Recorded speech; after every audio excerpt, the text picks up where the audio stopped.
अशा ऊर्जा उत्पन्न करायचा प्रयत्न करतात मंत्र यंत्र किंवा तंत्र साधनेने, तर कदाचित त्याचे निगेटिव्ह परिणाम पण होतात. हो. असतं. हम्म. ह्या पंचमहाभूतापासून आपलं शरीर बनलंय. पिशाच्य ही जी योनी आहे ती आगीपासून बनली.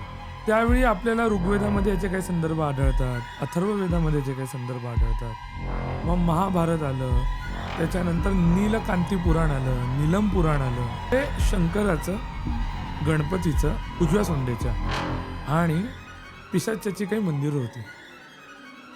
नागाला रक्तप्रिय असतं आणि नाग हा हे खाऊन सुद्धा थंड रक्ताची प्रजाती आहे. बितल लोक हे 7 पाताळांमधलं दुसरं का तिसरं लोक आहे. स्पेसिफिकली तिसरं लोक, जिथे हटकेश्वर शंकराचंच एक प्रतीक आहे, अवतार आहे. हटकी नदीच्या इकडे राहतो, जो सर्व भूतांचा, नागांचा आणि प्रेतांचा नाथ म्हणून तिथे राज्य. पिशाच्य ज्यावेळी शंकर म्हणजे ज्यावेळी शंकराच्या स्वरूपात असतो, शंकराचा भक्त असतो, त्यावेळी तो जास्त प्रॉब्लेमॅटिक नसतो. पण द मुमेंट तो हस्ती स्वरूपात येतो, तिला हॉस्पिटलमध्ये नेलं, सगळ्यांना काही झालं नाही. सांदीपनी आचार्यांना थोडा डाऊट आला. ज्यावेळी ते हॉस्पिटलमध्ये होत्या, त्यांनी सांगितलं की तुम्ही तुमच्या पदरामध्ये काय बांधलं, मी बघितलं होतं, आणि तुम्ही सोडा राग, ती तुमची मुलीसारखी आहे, पण तुम्ही जे करताय ना ते चुकीचं आहे. तर ती बोलली, मी आता खिळ्यात ठोकलाय झाडाला, झाड कधीही सुकून मरेल. हो. नमस्कार मंडळी, मी आहे श्रद्धा शेट्टे आणि पुन्हा एकदा तुमचं स्वागत आहे नुसतं गप्पा या पॉडकास्टमध्ये. लास्ट टाईम आपण सिद्धेश बरोबर भरपूर अशा गप्पा मारल्या, भूतांच्या गप्पा.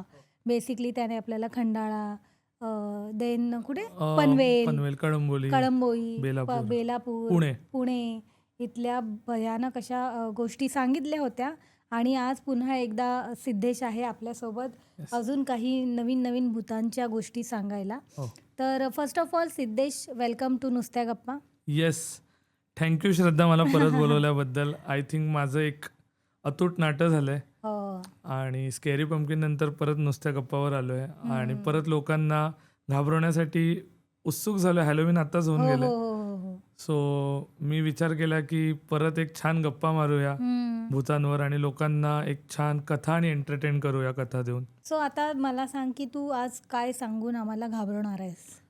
तर आज मी आपल्या दर्शकांना गोवा आणि कोकणातले काही संदर्भ आणि पुण्यातले काही अशी भूतांचे प्रकार किंवा भूतांच्या कथा आहे त्या विश्वात घेऊन जाण्याचा प्रयत्न करणार आहे, जे कदाचित जास्त ऐकिवात नाही आहे. म्हणजे मी ज्यावेळी गोवा ट्रॅव्हल करत होतो, स्पेसिफिकली साऊथ गोवा, दक्षिण गोवा, त्यावेळी मला हे जास्त भूतांचे प्रकार ऐकायला मिळाले, वाचायला मिळाले आणि ते असे वेगळे होते. म्हणजे आता तुम्ही दरवेळी बघतात की जखीण, डाकीण, मुंजा, ब्रह्मराक्षस, तेच प्रकार येतात की प्रत्येक तुम्ही दंतकथांमध्ये, लेजंड्समध्ये तेच ऐकत जातात. स्पेसिफिकली महाराष्ट्रात, फार तर कोकणामध्ये मग वेतोबांवरती स्टोरी येतील किंवा मग तुमचा गिर्रा, त्याच्यावरती तुमच्या स्टोरी येतात. पण तोचपणा आल्यामुळे मग लोकांना पण काहीतरी नवीन भूतांबद्दल सांगावं. मग मी माझ्या पोतडीतून काही नवीन भूतं बाहेर काढली आणि त्यांच्याबद्दल असलेले माझ्याही भूतांच्या जर्नीमधले जे काही अनुभव होते ते म्हटलं की मी आपल्या दर्शकांबरोबर शेअर करावेत. सो ॲट द एंड सगळ्या भूतांची क्वीन तू आहेस की चेटकीन. आणि इकडे येऊन कथा सांगण्यात एक मजाच येते.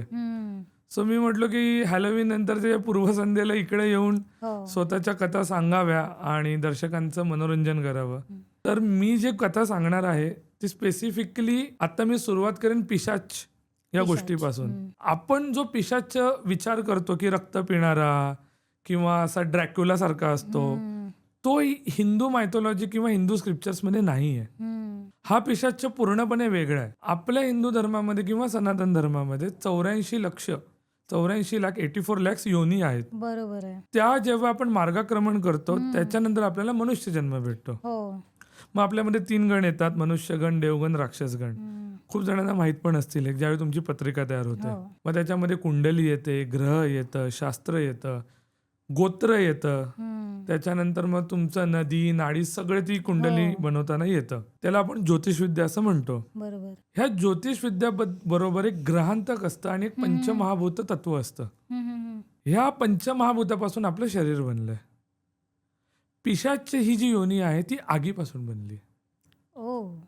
आग ही उग्र स्वरूपाची असते बरोबर. आणि ज्यावेळी आपण आगीकडे बघतो त्यावेळी आपण बघतो की हिच्या जवळ जायला नको, नाहीतर आपल्याला चटका बसेल, आपण भस्म होऊ, जळून जाऊ, राख होईल. पिशाचे स्पेसिफिकली स्मशान किंवा पाण्याच्या जागा किंवा असे ठिकाणं की जिथे प्रॉपर कुठेतरी खून झाला आहे, आत्महत्या झाली आहे किंवा अकाली मृत्यू आला आहे, असे लोक शक्यतो पिशाच योनीमध्ये जातात किंवा जे तंत्रसाधना करतात, चिटकोबाची पूजा करतात. ह्या पिशाचाचा ज्यावेळी आपण मागोवा घ्यायला जातो त्यावेळी आपल्याला ऋग्वेदामध्ये याचे काही संदर्भ आढळतात, अथर्ववेदामध्ये याचे काही संदर्भ आढळतात. मग महाभारत आलं, त्याच्यानंतर नीलकांती पुराण आलं, नीलम पुराण आलं, ह्याच्यामध्ये तुम्ही पिशाच्च बघतात. हम्म. पिशाच्च हा स्पेसिफिकली शंकराचा गण आहे. हो. शंकर म्हणजे सर्व भूतांचं प्रतीक, त्यांचा नाथ, म्हणून त्याला भूतनाथ म्हटलं जातं. हम्म. भूत या शब्दाची फोड करतो. हम्म. भूत म्हणजे भू, जे झालेले आहे, आणि त म्हणजे पृथ्वी. म्हणजे जसं आता आपण म्हणतो पाताळ म्हणजे पृथ्वीच्या खाली. मग पाताळाचे पण 7 प्रकार आहे जे मी पुढे सांगेन.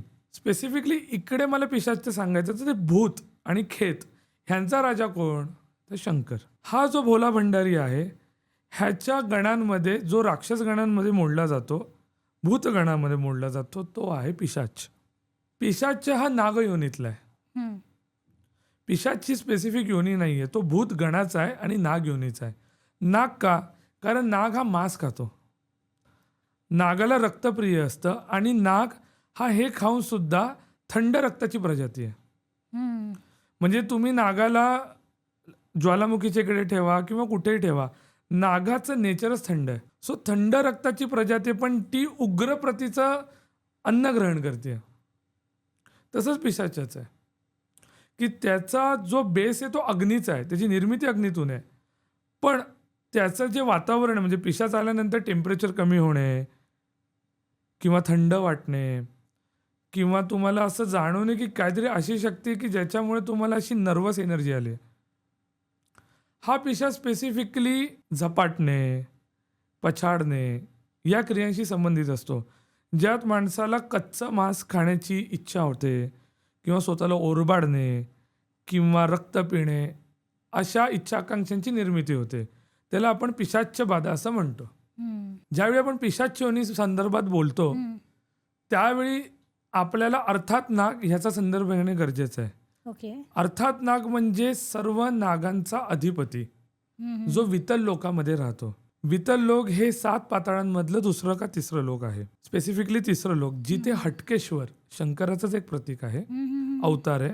हटकी नदीच्या इकडे राहतो, जो सर्व भूतांचा, नागांचा आणि प्रेतांचा नाथ म्हणून तिथे राज्य करतो. हम्म. त्याच्या अंडर ही पिशाच्च योनी येते. ही पिशाच्च योनी तिथे स्पेसिफिकली अग्नी स्वरूपात असते. ओके. ज्यावेळी तुम्ही एखादी तंत्रविद्या करता, हम्म. ज्यावेळी तुम्ही एखादं यंत्र बांधून कोणावर तरी करणी करता, हम्म.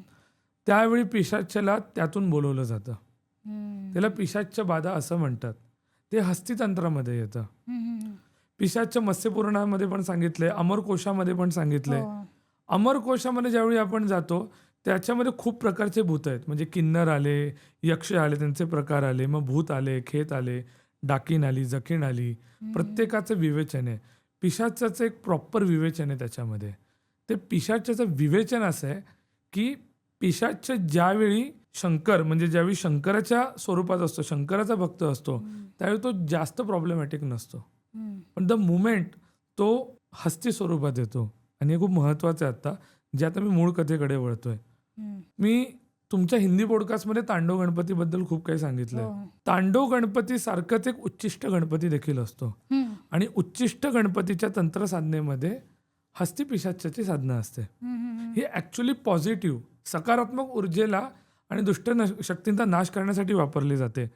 पण ज्यावेळी तुम्ही अशा ऊर्जा उत्पन्न करायचा प्रयत्न करतात मंत्र, यंत्र किंवा तंत्रसाधनेने, तर कदाचित त्याचे निगेटिव्ह परिणाम पण होतात, हो. आणि तुम्ही ते निगेटिव्ह परिणामांमध्ये त्यांचा वापर करू शकतात. ह्याच्यामध्ये तुम्ही गणपतीची आणि पिशाच्याची साधना करतात स्मशानामध्ये.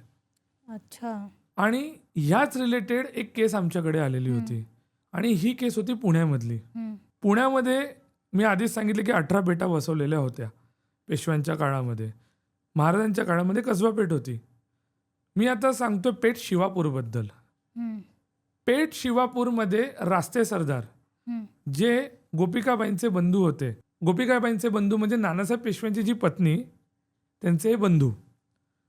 पेशव्यांच्या डायनॅस्टीमध्ये खूप प्रॉमिनंट असे हे सरदार होते, ज्यांनी पानिपतामध्ये पण त्यांनी मदत केली होती, खडकीच्या युद्धात मदत केलेली होती. असे 17 ते 18 युद्धांमध्ये पेशव्यांना फार उच्च स्तराची त्यांनी मदत केलेली होती. आणि पेशव्यांना, रास्ते सरदारांना मानाची अशी रियासत स्वतः खुद्द नानासाहेब पेशव्यांनी दिलेली होती.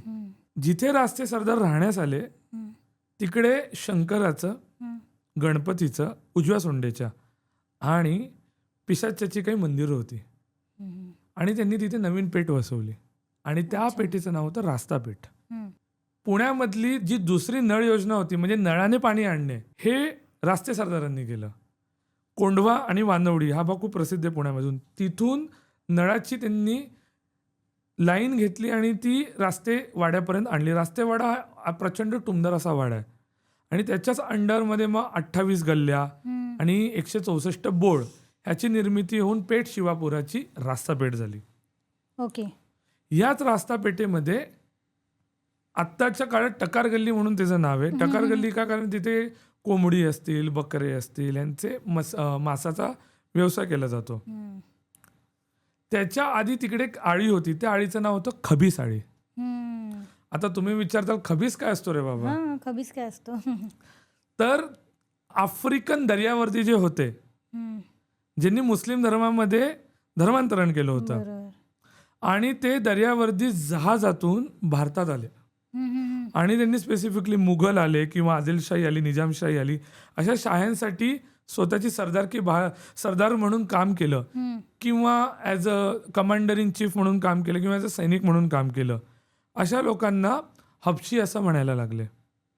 हा हबशी ज्यावेळी मरायचा त्यावेळी तो त्याच्या मदरलँडपासून लांब असायचा. सो त्याला जिथे काढण्यात येत होतं ते त्याचं राज्य नव्हतं, म्हणून असं म्हणायचं की त्याचा आत्मा फिरतो, म्हणून त्याला खबीस म्हणायला लागले. उर्दूमध्ये त्याला खबीस म्हणतात आणि मराठीत त्याचं अपभ्रंश झाला खबीस. म्हणून ती होती खबीसाची आळी. कारण तिथे त्यांना एक प्रचंड असा कोड फुटलेला, पू येणारा असा हबशी दिसायचा, त्याला ते खबीस म्हणायचे. बॅक टू 2018, राजतरंगिणी जोशी नावाची एक मुलगी होती, FC कॉलेजमध्ये शिकणारी, अभ्यास नीट करणारी, कोणाशी काही संबंध नसणारी स्कॉलर अशी मुलगी. एकदा रात्री ती त्याच गल्लीतून येत होती, ज्याला आता आपण टकार गल्ली म्हणतो. आणि स्पेसिफिकली मी तिठ्याचं सांगितलंय आधी की जिथे 3 रस्ते एकत्र येतात तिथे भूतांचे जास्त प्रॉब्लेम्स असतात. तर ही मुलगी तिकडून ज्यावेळी चालत येत होती त्यावेळी तिने एक उतारा ओलांडला जिथे ते लिंबू वगैरे ठेवलेला होता. पहिले 1-2 दिवस, 4-5 दिवस काही झालं नाही, पण अचानक तिला उलट्या होणे किंवा स्वतःला ओरबाडणे अशा गोष्टी ती करायला लागली. तिची जी सख्खी आत्या होती ती राजतरंगिणीला हाताने भरवायची आणि तिचं लग्न वगैरे काही झालेलं नव्हतं. आता लग्न नाही झाले, मूलबाळ नाही म्हणून तिचे आईवडील देखील काही बोलले नाही आणि बहिणीचं लग्न नाही झालं म्हणून तिच्या वडिलांनी तिला घरी ठेवलेलं होतं. राजतरंगिणीला औषधाचा काहीच फरक पडत नव्हता, सायकोलॉजिस्ट बोलवले, सगळं झालं. ही रास्तापेठेतच राहायची. इश्यू असा झाला राजतरंगिणीचा की 1-1.5 महिन्यानंतर जसं पितृपक्ष चालू झाला, राजतरंगिणी अचानक उर्दूमध्ये असंबंध बडबडायला लागली. असं ज्या मुलीचा संबंध कधी या भाषेशी आलेला नाहीये, त्याच्यामध्ये ख असेल, कारण काही भाषांचे शब्द जे असतात ते स्पेसिफिक असतात. आता आपण मराठी भाषेमध्ये जातो, देवनागरी, ळ हा शब्द असतो जो शक्यतो हिंदी भाषिकांना वापरता येत नाही, उच्चारता येत नाही. तसाच ख हा जो शब्द आहे उर्दू खयालमधला आहे, जो बेसिकली पोटातून येतो. त्यातून ती खयालातून ती ख बोलायला लागली. तो स्पेसिफिक बोल म्हणजे ती कॉपी नव्हती. एक स्पेसिफिक उर्दू माहीत असलेला माणूस कसा बोलेल तसं ती बोलत होती. काही दिवसानंतर ती संस्कृतमध्ये बोलायला लागली. मग तिच्या आईवडिलांनी विचारलं की काय मल्टिपल पर्सनॅलिटी डिसऑर्डर आहे का, काय नाही आहे. माझे जे मित्र होते शर्मा, पार्थ शर्माजी, त्यांना फोन आला, he is a paranormal investigator. ते म्हटले असं झालंय, आपण एकदा बघायचं का? त्यांनी मला फोन लावला की बघा, आपण जाऊ आणि बघू. आम्ही तिकडे गेलो. हम्म. राजतरंगिणीचे लिटरली हात बांधलेले होते. ओके. तिची आत्या एका साईडला उभी होती कोपऱ्यात, एका साईडला आई वडील होते आणि आजी आजोबाशी थांबलेले होते आणि स्मशान शांतता घरात पसरलेली होती. ओके. जसं मी शर्माजी आणि आमचे जे गुरुजी आहेत आचार्य म्हणून सांदीपणी आचार्य जवळ जायचा प्रयत्न करायला लागलो तिच्या, ए पास नाही आने का, हम्म. काट डालूंगा. आणि ज्या मुलीमध्ये अशक्तपणा होता, हम्म. म्हणजे बघितलं तरी वाटत होते कधीही मरेल, ती मुलगी लिटरली हात बांधून असलेले सुद्धा स्वतःच्या ताकदीने अशी कमरेमध्ये अशी पुढे आली आणि थुकली. इव. की थुकायला लागेल की जवळ येऊ नका, मी लाथा मारेल, हे करेल, आणि स्वतःला हार्म करायचा प्रयत्न करू लागली. हम्म. त्याच्यानंतर ती तांत्रिक क्रियेतील काही स्मशानकालीचे मंत्र बोलायला लागली. ओ. आणि हे खूप आमच्यासाठी आहे ना वेगळा अनुभव होता आणि भयानक अनुभव होता. आम्ही त्याच्यानंतर बाहेर आलो आणि काही जे पुरोहित असतात त्यांच्याशी चर्चा केली. म्हटलं स्मशानकालीचं कसं काय झालं, एक उर्दू आणि एक हे. आम्ही सांगितलं की आपण एक काम करू, आपण घरामध्ये आहे ना पंचमुखी हनुमानाचा यंत्र स्थापन करू आणि त्याचा यज्ञ करू. आणि आम्ही त्या यज्ञाला सुरुवात केली. आउट ऑफ नोवेअर राजतरंगिणीची जी आत्या होती तिला उलट्या यायला लागल्या रक्ताच्या. बापरे. तिला हॉस्पिटलमध्ये नेलं, सगळं नेलं, सगळ्यांना काही झालं नाही. सांदीपणी आचार्यांना थोडा डाऊट आला. ज्यावेळी ते हॉस्पिटलमध्ये होत्या त्यांनी सांगितलं की तुम्ही तुमच्या पदरामध्ये काय बांधले, मी बघितलं होतं, हम्म. आणि हे तुम्ही सोडा राग, ही तुमची मुलीसारखी आहे, कारण तुम्ही जे करताय ना ते चुकीचं आहे. तर ती बोलली मी आता खिळा ठोकलाय झाडाला, झाड कधीही सुकून मरेल. ओ. त्यावेळी आम्हाला कळलं की आत्या जी होती तिने हिच्यावरती त्या हस्तिपिशाच जो तंत्रसाधना आहे त्यातून वाईट मार्ग काढून जारणविद्या केलेली होती. बापरे. तिला कंट्रोल करायचा प्रयत्न करत होती आणि फायनल तिचं असं होतं की खिळा ठोकणे म्हणजे मारणविद्या. मारण. आम्ही ज्यावेळी ते खोलून बघितलं त्याच्यामध्ये टाक होता आणि तेच तिने त्याचे खबिसाचं भूत आणि पिशाच हे एक वेळ म्हणजे डबल बाधा तिच्यावर तिने करायचा प्रयत्न केलेला होता. खूप स्केरी होतं ते. आम्ही डॉक्टर आणि जे पुरोहित आहे ह्यांचा जो गोल्डन मीड असतो त्यांनी करायचा प्रयत्न केला, कारण मी दरवेळी सायंटिफिक रिझन शोधायचा प्रयत्न करायचो. आणि सांदीपणी जे आमचे आचार्य होते ते दरवेळी धार्मिक ह्याच्यावरती कसं आपल्याला कळेल की काय चाललंय. मग जसं डॉक्टर आणि यज्ञ ह्याच्या गोल्डन मीड साधून ती बाहेर पडली. तो खूप भयानक अनुभव होता आमच्यासाठी, कारण पण मग जवळची एकदम जवळचं नातं झालं ना आत्याचं. बरोबर आणि आत्या मॅरिड नव्हती म्हणून ह्यांच्याकडेच राहिलेली. बरोबर पण म्हणजे तिने लहानपणापासून तिला वाढवलं होतं. बरोबर. मग कारण काय होतं आत्याचं तिच्यावरती जारण विद्या करण्याचं? आत्याची असूया होती आणि तिच्या वडिलांवरचा राग. ओ. तिचं प्रेम होतं कोणावर तरी, आणि म्हणजे जातीच्या बाहेरचा मुलगा होता म्हणून तिचे वडील म्हटले की नाही तू लग्न करणार नाही. आणि त्याच्यापुढे ती बोलली मी लग्न कोणाशीच करणार नाही, हा मुलगा नसेल तर. चालेल. मग माझ्या भावाचा संसार झाला पण भावाने माझा संसार होऊन दिला नाही, म्हणून ती तिकडे राहून त्यांना त्रास द्यायचा प्रयत्न करत होती.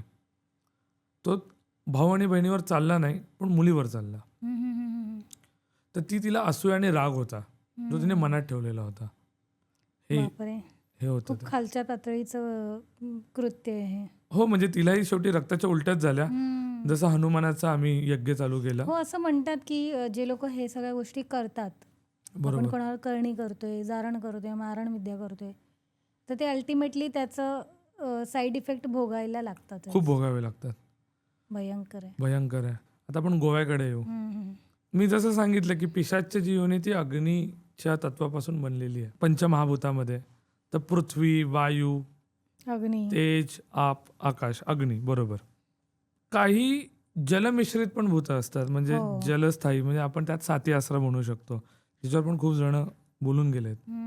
काही वायूची पण भूतं असतात, त्याच्यामध्ये संबंध येतो, मुंजा येतो, ब्रह्मराक्षस येतात, की हे कुंभ स्वरूपात असतात. म्हणजे ह्यांची तुम्ही मर्त्यविधी केलाय, म्हणजे ह्यांना तुम्ही डाग दिलाय चितेवर त्यांचा प्रेत झोपून, पण त्यांच्या पिंडीला कावळाने शिवलंय.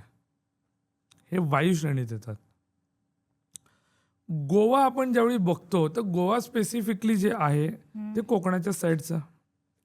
त्यामुळे भूतांचे जे काही प्रकार आहेत ते कोकणाचे आणि गोव्याचे मी सेम नाही म्हणणार, पण एकाच धर्तीवर येतात. कारण दक्षिण गोवा आणि कोकण इथे प्रचंड निसर्ग आहे. हो. सुंदर असे ते भाग आहे आणि त्याच्यामध्ये स्पेसिफिकली आदिवासी लोक राहतात किंवा तिकडचे जे नेटिव्ह लोक आहेत ते जास्त राहतात. जसं आपण कोकणामध्ये जातो तसं कोकणामध्ये आपण बोलतो की राखणदारे, तिथे नारळ आणि शिक्का ठेवून जावं, श्रीफळ आणि शिक्का, म्हणजे काय आपल्याला काही रस्त्याला त्रास होणार नाही, ॲक्सिडेंट होणार नाही. किंवा मग वेतोबा येतो, किंवा कोकणामध्ये गिर्रा खूप प्रसिद्ध भूत आहे, जागेवाला येतो, असे खूप भूत आहेत. जसं आपण गोव्यामध्ये येतो ना तसं गोव्यामध्ये पण खूप भूतांचे प्रकार आहे. अच्छा. तर त्याच्यामध्ये संबंध नावाचं भूत येतं. संबंध नावाचं भूत काय असतं तर एक 12 वर्षाचा जो मुलगा असतो, 12च्या वरती कसं असायचं की स्पेसिफिकली आपला जो जुना काळ होता त्यावेळी लहान वयातच लग्न व्हायची. हो हो.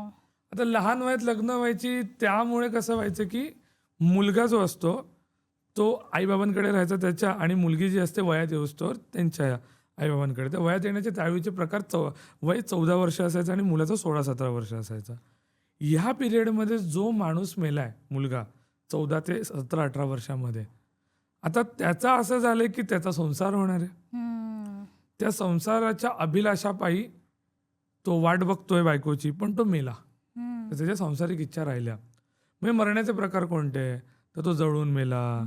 किंवा तर तिथे लिहिलंय त्यांच्या स्क्रिप्चर्समध्ये गोवन की बैल, आता शेतीप्रधान आपली व्यवस्था होती बरोबर, सो मग बैलाने शिंग खुपसून मारले, आगीने मेलाय किंवा बुडून मेलाय, अशा कोणत्याही ह्याच्यात मेला तर त्या जागेत तो संबंध फिरत असतो की लग्न करा माझं, लग्न करा, माझी बायको दाखवा मला. आणि तो तुम्हाला दिसतो स्पेसिफिकली कुमारी मुलींना.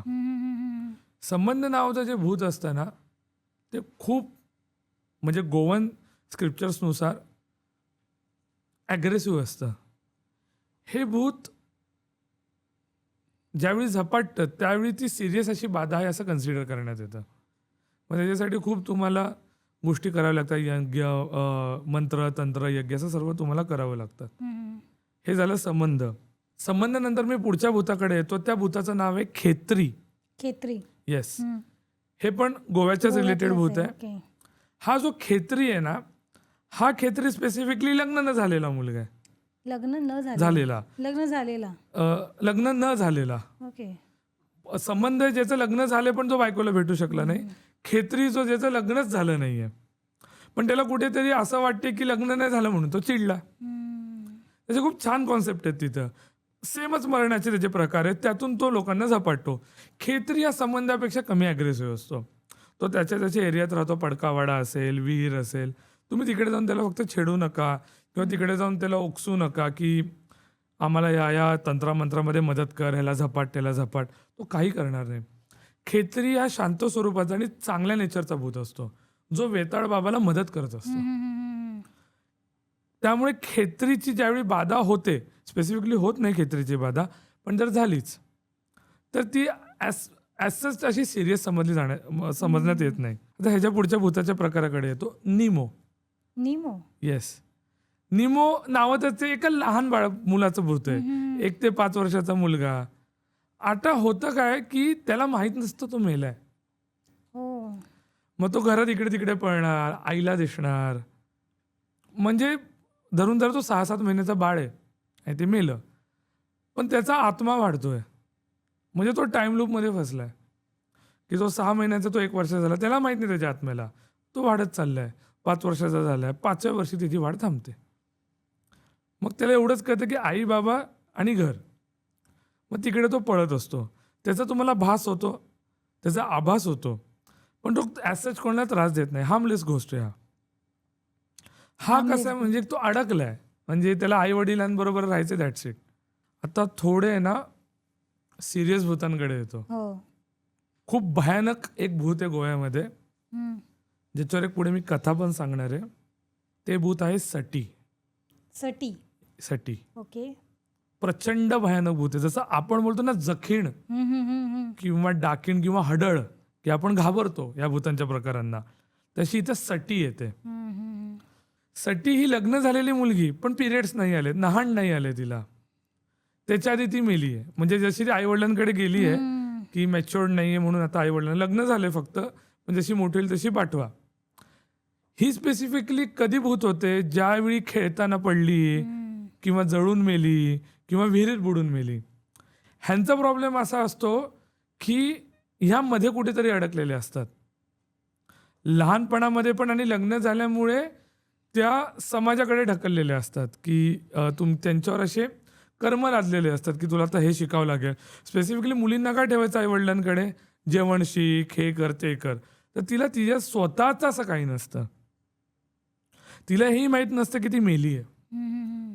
सो तिला नॅचरली किंवा अननॅचरली ॲक्सेस असतो शरीरामध्ये प्रवेश करायचा हो, कोणाच्याही. आणि टेक्निकली ते लहान बाळ आहे, लग्न झालं जरी असलं तरी. म्हणून ज्यावेळी तुम्ही तिच्यावर एखादे मंत्र यंत्र करायचा प्रयत्न करतात ते निष्पाप आहे. पण हीच सटी ज्यावेळी तंत्र साधनेतून कोणावर सोडली जाते त्यावेळी ती बांधलेली असते त्या माणसाने. म्हणजे धरून चला एक माणूस आणि त्याला वाय माणसावरती सटी सोडायचे. सटी ही नॅचरली चांगली आहे, तिला माहित नाही ती गेली आहे. पण जर एकाने तंत्र साधना वापरून सटी एकावर सोडली आहे तर सटी प्रचंड भयानक होते. सो तो त्यासाठी भूताला खूप भयानक पद्धतीने यूज करू शकतो. अगदी मारण युद्धात सुद्धा करू शकतो, मारून टाकू शकतो. तर ही जी सटी आहे हिच्यापासून स्पेसिफिकली गोवन रिजनमध्ये शक्यतो सांभाळून राहिलं जातं, घाबरलं जातं. मग ती स्पेसिफिक एरियामध्येच असते का, असं काही आहे? साऊथ गोव्यामध्ये सटीच्या खूप कथा आहेत. त्याच्यावर एखाद दुसऱ्या कथेवर मी आज येण्याचा प्रयत्न करीन. आता आपण पुढच्या भूताकडे येऊ सटी नंतर. ती आहे वारगत. हा, वारगत म्हणजे काय की विधवाबाई, जिला प्रॉपर्टीच्या केसमध्ये मारले, जागेसाठी मारले, ती त्या जागेमध्ये थांबते. तिचा जीव अडकलेला असतो. पण टेक्निकली जखीण कशी आहे तशी वारगत. वारगत सोडतच नाही. जर तुम्ही तिच्या जागेमध्ये गेले, लहानापासून थोरापर्यंत कोणाला सोडणार नाही. मग वारगत आहे कसं करणार, तुम्ही एखाद्या ठिकाणी गेला, घर बांधलं, मग अन्नाला वास येणे, तर धरून चला तुम्ही मांस पकवलंय, मच्छी तुम्ही कुक केली आहे किंवा मटण केलंय, लगेच सडणे, घरामध्ये कुबट वास असणे, अशांतता असणे, भांडणं असणे, चिडचिड असणे, ह्याच्यामध्ये वारगतीचा प्रेझेन्स आहे असं समजलं जातं. फार स्ट्रॉंग असं भूत आहे. त्याच्यानंतर गोव्यामध्ये आणखीन एक भूताचा प्रकार आहे, तो आहे अलावंतीन. नीलावंती माहिती आपल्याला. हा, नीलावंती तर लेजंड, म्हणजे लिटरली ज्यावेळी मी नीलावंती बद्दल बोलत असतो, कदाचित आपल्या पण ह्याच्यावर आपण पुन्हा कधीतरी बोलूच. अलावंतीन, आता नीलावंती चांगली आहे, ती भूदेवी आहे शेवटी. म्हणजे जेव्हा आपण अलावंतीन म्हणून बोलतो, अलावंतीन ही गरोदर बाईचं भूत आहे. मी ह्याच्या आधी पण गरोदर बायकांची कथा हिंदीच्या पॉडकास्टला सांगितली आहे. तर ही जी अलावंतीन बाई आहे ही स्पेसिफिकली बाळासाठी थांबलेली आई असते किंवा बाळतपणात मेलेली असते. एखादी 5 महिन्याची 6 महिन्याची गरोदर बाई आणि ती मेली, घसरून मेली किंवा मारली, तर अलावंतींचं भूत राहतं. बाकी ठिकाणी डाकीण म्हणतात ना, बाकी ठिकाणी डाकीण म्हणतात, जी बाळ उकरून पण खाऊ शकतो. ती प्रचंड भयानक भूत आहे. अलावंतीन ॲसच तिकडे असं नाही सांगितलं की बाळ उकरून खाते, पण अलावंतींचा प्रेझेन्स ते तुमचं लग्नामध्ये बाधा येऊ शकते, बाळ होऊ शकत नाही कारण तिची नजर असते. खूप प्रॉब्लेम्स होतात, मेंटली फिजिकली तुम्हाला त्रास होतो, तर हे अलावंतीचा प्रेझेन्स असतो. ह्याच्या पुढे आपण येऊ ब्रह्मराक्षस. ब्रह्मराक्षस सगळीकडेच सेम आहे. म्हणजे जसं तुम्ही कलकत्त्यामध्ये गेला, महाराष्ट्रात आला, कुठेही या, जिथे जिथे तुम्ही ब्रह्मराक्षस ही कॉन्सेप्ट बघतात, भूत योनीमधलं वेताळानंतरचा सगळ्यात पॉवरफुल भूत म्हणजे ब्रह्मराक्षस. ब्रह्मराक्षस ज्याला ग्रासला त्याला सोडणार नाही, मरणार तो माणूस. आणि ह्या ब्रह्मराक्षस नंतर गोव्यामध्ये आणखीन एक प्रकार असतो. स्पेसिफिकली गोव्यामध्ये सारस्वत ब्राह्मण आहेत. आता आपण ब्राह्मणांमध्ये पण येऊ. कसं असतं, तर कराडला गेले तर कराडी ब्राह्मण असतात. ज्यावेळी आपण देशावर येतो, देश म्हणजे काय तर घाट, मग पुणे आले, सातारा आलं, कोल्हापूर आलं, सांगली आलं, मिरज आलं, कराड आलं, इकडचे जे ब्राह्मण असतात त्यांना इतर कराडी म्हणजे फक्त कराडचे स्पेसिफिक कराडी ब्राह्मण असतात आणि हे जे बाकीचे रिजन मी सांगितले त्याला आपण देशस्थ ब्राह्मण. ब्राह्मण म्हणतो, ज्यांच्यामध्ये ऋग्वेदी देशस्थ येतात किंवा शुक्ल देशस्थ येतात, यजुर्वेदी देशस्थ येतात. कोकणामध्ये आपण जातो त्यावेळी तिथे असतात चित्पावन ब्राह्मण, जे परशुरामाला भगवान इष्ट मानतात. ओके. गोव्यामध्ये आपण ज्यावेळी येतो त्यावेळी तिकडे असतात सारस्वत ब्राह्मण. हम्म. तर गोव्यामध्ये असं म्हणतात की मुंजा मौजी बंधनाच्या आधी जो मेला, मी खूप वेळा सांगितलंय, तर तो जो मुंजा असतो गोव्यामध्ये फक्त थोडा स्पेसिफिकली वेगळा मुंजा, ह्यामध्ये मुंजा तुमच्याशी खेळतो. ओ. मुंजा तुम्हाला कथा सांगतो. हम्म. म्हणजे तुम्हाला कळणार नाही मुंजा तुमच्याबरोबर चाललाय जंगलातून. तो तुम्हाला खोटा रोड दाखवणार. धरून चला तर तुम्हाला उजवीकडे जायचं आणि उजवीकडे तुमचं खरं गाव आहे, तो डावीकडे जाणार, सांगणार की इकडून तुम्ही जावा, पण तिकडे दरी असू शकते, तिकडे तुमचं ॲक्सिडेंट होऊ शकतं. तो कोणत्याही प्राण्याचा रूप घेऊ शकतो आणि तुम्हाला भ्रमित करू शकतो. तर Munja is a trickster in Goa. He will play with you. तुमच्या डोक्याबरोबर खेळेल, तुम्हाला कथेमध्ये अडकवेल आणि मग तुम्ही अडकत जाताना म्हणता हा तर खरा माणूस आहे. मग अचानक द मुमेंट तुम्ही त्याच्या टेरिटरीमध्ये येणार, तुम्ही फसला. आता आपण महाराष्ट्राच्या ह्याच्यात येतो त्यावेळी आपण बघतो की मुंजा वेगळा आहे. इथे फक्त पिंपळापुरताच आहे. इथे देखील पिंपळवडावरच मुंजा असतो, पण जी टेरिटरी मोठी असते, गावापुरती असते. म्हणून गोव्यामध्ये, दक्षिण गोव्यात स्पेसिफिकली गावाच्या बाहेरच मुंजाची झाडं असतात. तिकडे मुंजोबा अस्तित्वात नाही, तिथं मुंजाच आहे. आपल्या इकडे पुण्या मुंबईला ज्यावेळी आपण येतो त्यावेळी तुम्ही मुंजोबाची मंदिरं बघतात, स्पेसिफिकली पुण्यामध्ये, कोकणामध्ये. मंदिर बांधलं म्हणून ते मुंजोबा झाले ना, अदरवाईज मुंजाच. मुंजाच. मुंजा म्हणजे उग्र स्वरूप, ज्याला मुक्ती भेटली नाही आणि तो चिडलाय, मी का. आणि मुंजोबा म्हणजे आता जसं स्त्रीचं आहे की स्त्री फिरसे मत आना, हे लिहिलेलं होतं, त्यात तिचा अपमान आहे. पण हे स्त्री रक्षा करणं, ह्याच्यामध्ये स्त्री रक्षा करणं, तुम्ही आईचं स्वरूप दिलंय. तसंच मुंजोबाचं इथे आपण वडिलांचं स्वरूप दिलं, त्याला पिता समान मानलं, नारळ शिक्का त्याच्या स्मरणार्थ ठेवला, त्याला आपण सन्मान दिला, श्रीफळाचा मान दिला, म्हणून आपण तिकडे मुंजोबा म्हणतो. मग तो रक्षण करतो, जसं वेताळाचा वेतोबा झाले. बरोबर. शेवटचा एक प्रकार येतो, तो आहे बाळसटी. बाळसटी म्हणजे जी बाई वांज आहे, जिला मूल झालेलं नाहीये, तिला जर तिच्या सासरकडच्यांनी मारलं किंवा तिने आत्महत्या केली तर ती बाळसटी होते. बापरे. आणि ती जसं त्रास देत नाही, पण जर तुम्ही तिच्या एरियामध्ये गेला तर असं सांगतात की ती झपाटणार आणि ती तुम्हाला, जसं पिशाचिवनी त्रास होतो की एकमेकांना तुम्ही ओरबाडून घेताल, अन्नाची वासना सुटणे, चिडचिड होणे, कामात लक्ष न राहणे, असं बाळसाठीची छाया असल्यावर होतं.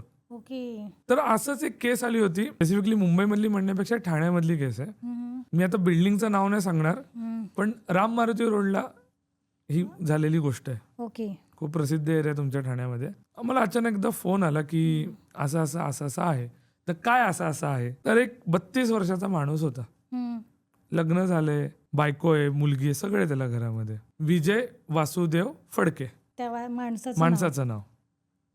ते म्हटले की अचानक उलट्या करायला लागलेत आणि ऑफिसला जात नाही, चिडचिड करतायत आणि माझ्या नवऱ्याने कधीच मांस खाल्लं नाही, पण अचानक मच्छी खायला लागला आहे आणि मधूनच म्हणजे निरेकर, म्हणजे आपण ज्यावेळी स्पेसिफिकली गोव्याला किंवा कर्नाटकात जातो त्यावेळी नीर नावाचा डोसा असतो. नीर डोसा. नीर डोसा असतो. हे आपल्या इथे कमी असतात, आपल्या इथे घावणे असतात. नीर हा एकदम पुढचे एकदम पातळ पातळ. ते मला वाटतं तुल्लू लोक वगैरे खातात. बरोबर. तुल्लू. Yes yes. सो जो तो नीर डोसा आहे ना, तो मागायला लागला आणि तो नीट करायला देखील लागला. ज्या माणसाने ती म्हणली माझ्या नवऱ्याने कुकिंग केलेली नाहीये, तो करतोय आणि असंबंध बरबळतोय, म्हणजे हाफ कोकणी हाफ गोवन बोलतोय, चाललं काय. आम्ही डॉक्टरांना देखील दाखवले, काय असं. ते म्हटले काही वाटत नाही, स्टेबल माणूस आहे.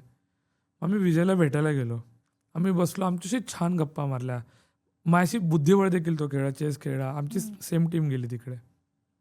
म्हटलो आज आम्ही रात्री थांबतो, बघू काय होतं. अचानक रात्री आम्हाला भिंतीवरती चेंडू मारण्याचा आवाज यायला लागला. आम्ही जसे बाहेर गेलो तसं विजयला आम्ही बघितलं पण ते वेगळ्या स्वरूपात. बापरे, काही स्वरूप होतं ते. विजयने साडी घातलेली होती, शेट. डोक्याला पूर्ण असं मळवट भरलेलं, काजळ घातलंय आणि रिबिनी बांधल्यात आणि आमच्याकडे हसत बघितलं. खेळताल माझ्याबरोबर. आत्ता आम्हाला कळलेच ना की काय ह्याला वेड्याचा झटका आला का भूत वगैरे. आणि तो चेंडू मारायला लागला, बॉल मारायला लागला भिंतीवरती. म्हटलं विजय? कोण विजय? मी सुशल्या असा. आता आमची फाटली पूर्ण. म्हटलं हे काय आहे? नक्की काय आहे? तर जसं मी विजयच्या जवळ जायला लागलो तसं त्यांनी चेंडू घेऊन माझ्या अंगावर फेकला. मी तो डॉच केला आणि मग तो घरभर पळायला लागला. आणि आम्ही जसं त्याच्या मागे गेलो तसं आम्ही ज्या रूममध्ये बघितलं तर आम्हाला कळलं की ब्लेडने त्यांनी त्याचा हात कापलाय आणि त्यांनी असे 7 चौकोन केलेत आणि त्याच्यावर तो लंगडी पाणी खेळतोय. बापरे. स्पेसिफिकली मुलींचा खेळ आहे हा. टिपरी टाकून लंगडी पाणी खेळायचा. आम्हाला प्रचंड आत्ता यावेळी फर्स्ट टाइम मला काय भीती वाटली का मला माहित नव्हतं कोणत्या प्रकारे भूताचा. आम्ही काही बोललो नाही त्या रात्री. आम्ही ती बोलले हे रोज रात्री होतं, आज खूप भयानक पद्धतीत व्हायला लागले. मग आम्ही बोललो आपण हनुमान चालीसा वगैरे बोलू वगैरे. त्या ह्याच्यापुरता विजय शांत झाला. परत 2 दिवसांनी फोन आल्याने सेम होतंय.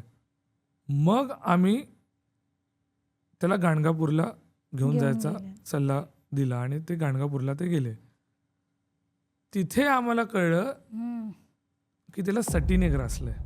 ते गोव्याच्या ट्रिपला गेलेले होते आणि दक्षिण साऊथ गोवा ज्यावेळी फिरत होते त्यावेळी त्यांनी एक स्पेसिफिक गाव वगैरे व्हिजिट केलेलं होतं. तिकडे जे जिथे राहिलेले होते तिथून त्याला ही बाधा चालू झालेली होती. त्याला तिथे ते ग्रासलेलं होतं. गाणगापूरला गेल्यानंतर हळूहळू त्याचं नीट झालं आणि विजयनंतर नीट राहिला. सो ते सटीचा एक अनुभव माझ्या पॅरानॉर्मल इन्व्हेस्टिगेशनच्या जर्नीमध्ये मी एकदा बघितलेला होता. त्यामुळे मला कळलं की हो, सटी हे नावाचं भूत आहे. टेरिबल, भयानक भयानक झाल्या गोष्टी. येस. आता जसं आपण शेवटाकडे चाललोय तसं मला आता काही आख्यायिका किंवा तिकडचे जे काही उत्सव असतात, जसं आपण कोकणात येतो गोव्याचं. आता आपण कोकणात येतो त्यावेळी आपण बघतो की होळी असते आणि भूताची सोंग घेतली जातात, भूतं नाचली जातात. किंवा शंखासूर येतो जो सगळ्या लहान मुलांच्या मागे पळतो की नीट वागा, गोड जास्त खाऊ नका, चॉकलेट बिस्किट खाऊ नका, आईवडिलांचं ऐका, शाळेत जावा. गोव्यामध्ये पण आहे. तर गोव्यामध्ये कार्तिकी पौर्णिमेला रणमाले नावाचं एक गाव आहे.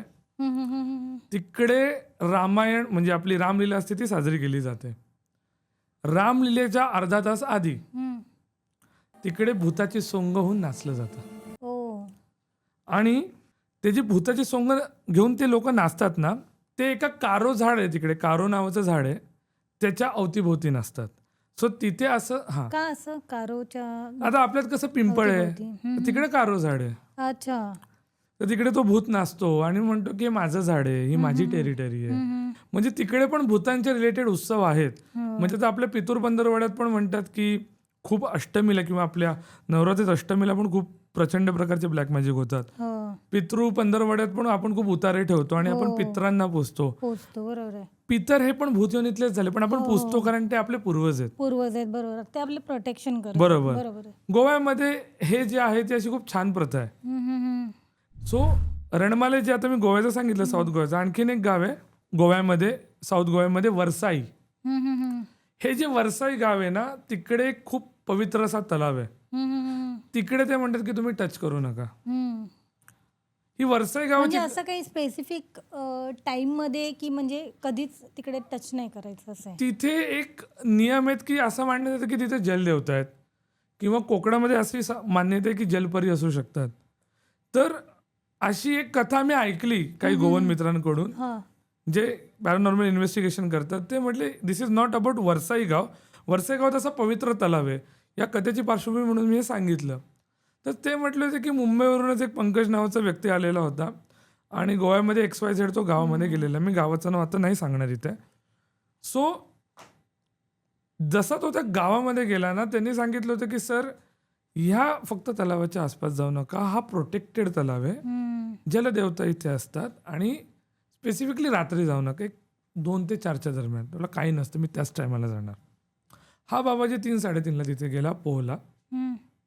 तो जसा बाहेर आला तसं लोकांनी बाहेर येताना बघितलं त्याला 3-4 वाजता, जे मच्छीमार सकाळी जातात. द मुमेंट ते पुढे गेले त्याच्यानंतर त्यांना तो दिसला नाही.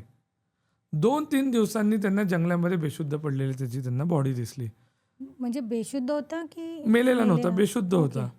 जसं पंकजला जिथे राहायला ते होते, थांबलेले होते, आणलं, तसा तो शुद्धीवर येताच बोलला, अरे मला जलपरी खाली खेचून घेऊन गेल्या रे. तो म्हटलं जलपरी घेऊन गेल्या, मग काय केलं? मग तो काहीतरी वेगळं सांगत होता की अरे मी असं मोत्यांचं शहर बघितलं, मग असा नाग बघितला मोठा, आणि दिस इज रिअल की असं तो बोलला.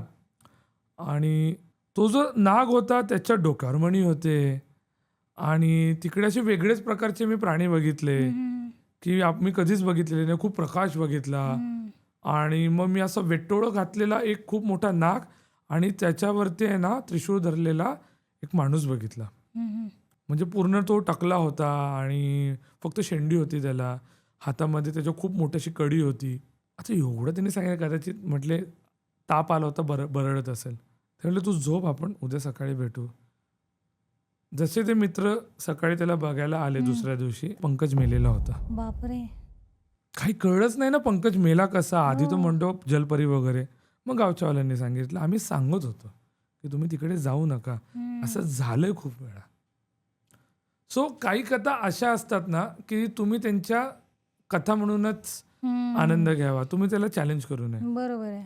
प्रत्येक गावाच्या मान्यता असतात, प्रत्येक गावाचे ग्रामदैवत असतात, कुलदैवत असतात. तुम्ही कधी छळू नये.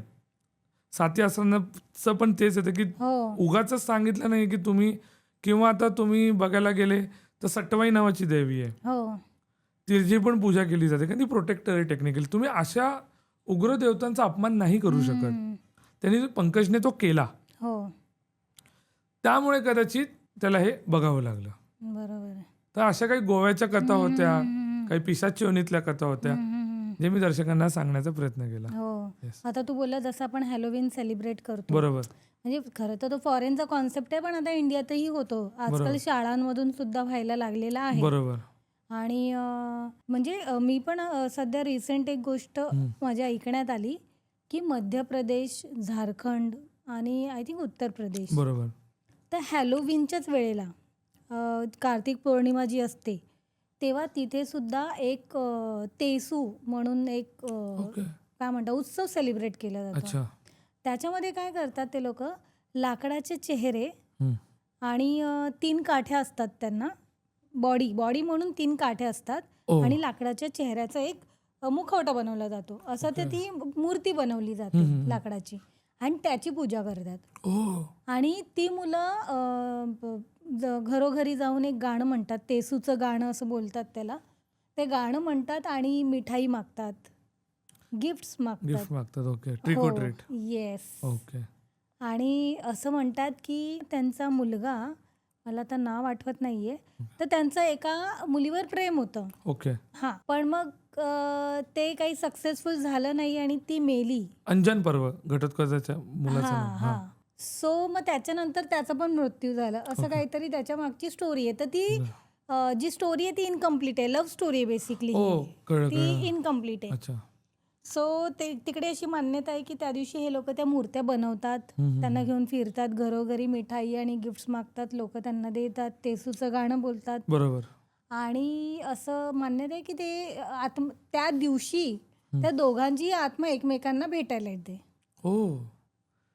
आणि सेम हॅलोवीन पण आहे की सगळे जे पूर्वज आहे, जे मेलेले लोक आहेत, त्यांच्या आत्मा येतात त्या दिवशी तुम्हाला भेटायला, आशीर्वाद द्यायला, असं तिथे कॉन्सेप्ट आहे. आणि सिमिलर कॉन्सेप्ट इथेही आहे. आता हे कोडच आहे की कोणी कोणाचा कॉन्सेप्ट चोरला आहे की सिमिलरिटीज कशी आली, हे ऍक्च्युली कोड आहे. बरोबर. म्हणजे आता तुम्ही हॅलोवीनचं सांगितलं. हॅलोवीन बेसिकली ज्यावेळी आपण बघायला जातो ते केल्टिक, जे आपण काही जण सेल्टिक म्हणतात, काही जण केल्टिक, त्यांची जी संस्कृती आहे त्यातून समहेन नावाचं जे काही त्यांचं आगीच्या भोवती कोंडाळं करून स्वतःचे जे पूर्वात्मे आलेत त्यांना पूजन करणं, नमन करणं, ह्याच्या रिलेटेड कॉन्सेप्ट होती. आणि ते हळूहळू चेंज होत. बरोबर. ग्रेगरी पोपच्या वेळी ती चेंज झाली, आणि मग त्यांनी द ऑल सेंट्स डे म्हणून तो साजरा करायला लागला. त्याच्यानंतर मग ऑल इव्ज डे झाला तो. हा. आणि मग ऑल इव्ज डेचा जो अपभ्रंश आहे ते हॅलोविन झालं. Yes, right. मग तो ड्रंकन जॅक जे आपण म्हणतो की तो आपलं ऍक्च्युली आपला जो भोपळा आहे हा तो त्याचाच जॅको लँटन. हा जॅको लँटन. जॅको लँटन इज द प्रतीक की तो ड्रंकन जॅक दारात येऊ नये आणि त्यांनी खायला मागू नये, बरोबर. त्याच्याच रिलेटेड आहे. त्याच्यानंतर मग हॅलोविनमध्ये ट्रिक ऑर ट्रीट आहे असं तुम्ही सांगितलं. मला असं वाटतं की संस्कृती ह्या खूप ॲडॅप्टेबल आहेत. म्हणजे आता कोकणाचंच बघा ना, आता कोकणामध्ये गिर्रा आहे. गिर्रानंतर तुम्ही कच्चा कलवा आपण ज्यावेळी उत्तरेत जातो तो तर एकदम भयानक कॉन्सेप्ट आहे की एखाद्या ते लहान बाळाला ते तुम्ही ते बाहुली करून परत जिवंत करणे वगैरे. आता गिर्रा म्हणजे गिर्राला तुम्ही वश केलं, जोपर्यंत तुम्ही देताय तोपर्यंत ठीक आहे, त्याच्यानंतर तो प्रॉब्लेम देणार तुम्हाला. असे खूप आहेत गोष्टी, म्हणजे चिटूक विद्या आपल्यामध्ये. मग गोव्यामध्ये पण आहे, कोकणामध्ये पण आहे, जसं तुम्ही सांगितलं. चेडा आहे. चेडा तर प्रचंड भयानक आहे. तो पण ऍक्च्युली तुमच्या ग्रीडचाच आहे की तुम्ही कसं ग्रीडवरती बोललं जातं त्याच्यावर. सो मला असं वाटतं की खूप छान कॉन्सेप्ट आहेत. आणि थँक्यू मला परत तुम्ही बोलवल्याबद्दल इकडे. Thank you so much. Yes. तू परत आलास आणि Yes. गोव्याच्या बऱ्याच अशा भयानक भूतांच्या गोष्टी Yes. तर झाल्या आणि भूतांचे प्रकार पण प्रकार पण सांगितले. झाले. येस. हो. सो नक्कीच आपण नेक्स्ट टाइम अजून काहीतरी नवीन भूतांचे प्रकार, भूतांच्या गोष्टी घेऊन ऑडियन्सला सांगू. ऑल्सो मला फॉलो करा द मिस्टेरियस मिस्टर क्रो वरती. येस येस, माझा इंस्टाग्राम आयडी आहे. हो. आणि येस, म्हणजे जे आपले दर्शक आहेत त्यांना पण सांगेन की प्लीज सपोर्ट करा, कारण तुमच्याचमुळे आम्ही आहोत बरोबर आहे. आणि तुमच्याच सपोर्टमुळे आम्ही इतक्या आनंदाने हे करतोय. आणि थँक्यू इतकं छान पॉडकास्ट होस्ट केल्याबद्दल आणि एवढे नवीन नवीन कॉन्सेप्ट आणल्याबद्दल. Yes, yes, thank you. परत भेटू नुसत्याच तुझं गप्पा. प्रिपरेशन खूप चांगलं होतं. थँक्यू. आणि तुम्हाला जर हा पॉडकास्ट आवडला असेल आणि तुम्हाला वाटत असेल की सिद्धेश पुन्हा एकदा आपल्याकडे येऊन अजून नवीन नवीन भूतांच्या गोष्टी आपल्याला सांगाव्यात, तर लाईक करा, शेअर करा, नुसत्या गप्पाला सबस्क्राईब करा आणि द मिस्टेरियस मिस्टर क्रो म्हणजे सिद्धेशला फॉलो करा. थँक्यू.